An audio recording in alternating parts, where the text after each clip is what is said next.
अब तो तहरा विश्वास हो जाए के चाही नू कि पावर स्टार पवन सिंह भोजपुरी के बड़ा करत रहे, भोजपुरी के जौन बा के मान सम्मान बढ़ा रहल बड़े हैं। देखो संगे जे नाचता है वीडियो देखो के हो पता बा, ई हमार राजकुमार राव, इनके मूवी रहा स्त्री 2। हम बता दी कि पावर स्टार पवन सिंह के क्लिप जौनी बा बहुत तेजी से वायरल हो रहा बा।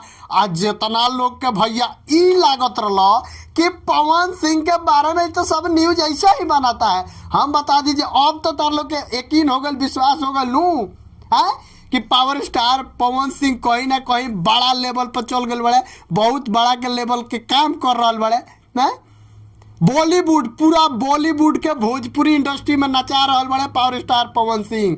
बहुत लोग जरा ई लागत रहा कि पवन सिंह भोजपुरी के कलाकार अगर जाके बॉलीवुड में गाना गावत रहे तो भोजपुरी बड़ा नहीं के होत।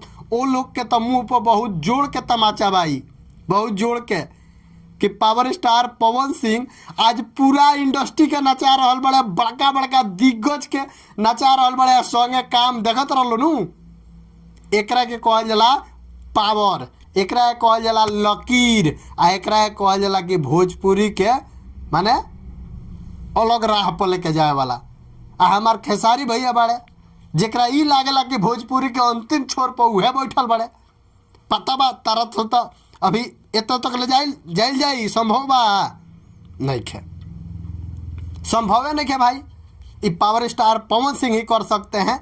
इतना बेहतरीन व्यवस्था, इतना बेहतरीन जौन बा की वीडियो, हा पावर स्टार पवन सिंह के जितना लोग सुने चाहे जाने वाला बा वो सब लोग के बता दी भैया कि चली पवन तो रोकी कौन।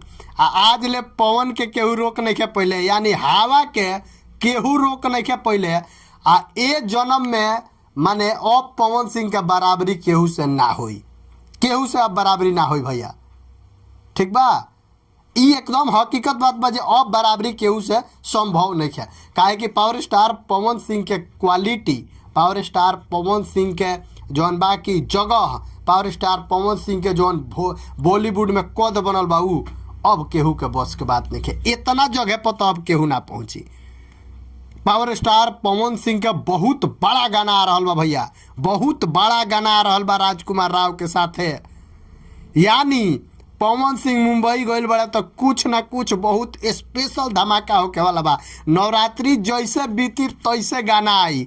हम कहतनी नू कि भोजपुरी इंडस्ट्री के कलाकार के गाना आ गइला से जब बॉलीवुड मूवी 800 करोड़ 900 करोड़ 1000 करोड़ जब कमाई कइले बा, तो भोजपुरी के कलाकार जब उसमें डांस कर देगा, भोजपुरी के कलाकार जब उसमें सीन कर देगा, तब कहाँ जाई बॉलीवुड के फिल्म आ बॉलीवुड के गाना।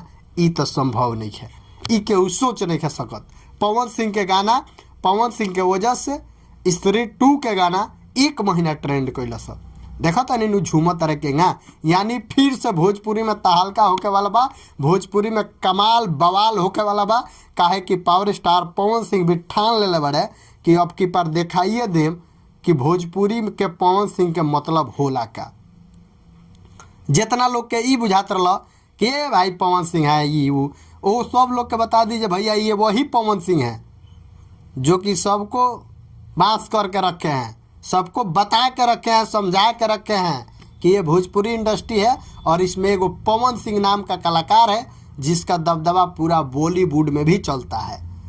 तो भाई पावर स्टार पवन सिंह के जाने चाहे पहचाने वाला लोग खातिर बहुत अच्छा न्यूज बा कि पवन सिंह के जौन बा की गाना एगो आ रहा बा, बेहतरीन मूवी में भी आई उ गाना। तो भाई पवन सिंह के पसंद करे वाला लोग एकरा के फटाफट वीडियो के शेयर करो, आ इतना शेयर करो कि सब जना के वाट लाग जाओ। बाकी वीडियो के खूब ज़्यादा शेयर करी, चैनल पर नया बनी तो सब्सक्राइब करी। मिलते हैं अगला वीडियो में, तब तक खातिर जय हिंद।